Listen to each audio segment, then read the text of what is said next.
நம்ம எல்லாருக்குமே ரொம்ப பிடிச்ச ஒரு வெஜிடபிள்ஸ் அப்படின்னு சொல்லலாம். அதே லெவலுக்கு ப்ரோக்கோலி அப்படின்னாலே நம்ம லைட்டா முகத்தை சொல்லிக்கிறோம். ஏன் அப்படின்னா நமக்கு அந்த லெவலுக்கு பிடிக்கிறது இல்லை, ஆனா அதுல இருக்கிற சத்துக்கள் ஏராளம் அப்படின்னு சொல்லலாம். சோ கண்டிப்பா மிஸ் பண்ணவே கூடாது. என்னென்ன சத்து இருக்குங்கிறதையும் பார்க்கலாம் வாங்க. ஒரு நல்ல ஆரோக்கிய டயட்டுக்கு சந்தேகமே இல்லாம ஒரு விஷயத்த சொல்லணும் அப்படின்னா அது முக்கியமா ப்ரோக்கோலி அப்படின்னு சொல்லுவாங்க. நீங்க வேணா யோசிச்சு பாருங்க, டயட்ல நிறைய பேர் இருக்காங்க, ஆனா அவங்க எல்லாருமே ஆட் பண்ற ஃபர்ஸ்ட் பொருள் என்ன அப்படின்னா ப்ரோக்கோலி. அதுல எந்த சந்தேகமும் இல்ல.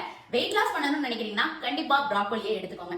ஏன் அப்படி சொல்றேன் அப்படின்னு பாத்தீங்கன்னா, ப்ரோக்கோலில நான் ஈஸியா கரையக்கூடிய நார்ச்சத்துக்கள் அதிகம். அதனால நமக்கு வெயிட் அதிகமா போடாது. அதே லெவலுக்கு நமக்கு உடம்புக்கு தேவையான சத்துக்களும் கிடைக்கும். அதே மாதிரி கெட்ட கொலஸ்ட்ரால கம்மி பண்றதுக்கும் ரொம்பவே உதவியா இருக்கிறது இந்த ப்ரோக்கோலி. இந்த ப்ரோக்கோலில நிறைய ஆன்டி ஆக்சிடென்ட்ஸ் இருக்கு, பீட்டா கரோட்டின் இருக்கு, கரோட்டின் இருக்கு. இது மாதிரி நிறைய சத்துக்கள் இந்த ப்ரோக்கோலி ஒளிச்சு வச்சிருக்கு அப்படின்னு தான் சொல்லணும். சோ கண்டிப்பா நமக்கு கிடைச்சா சாப்பிடுறதுல தப்பு இல்ல. கண்டிப்பா ட்ரை பண்ணுங்க. தேங்க்யூ.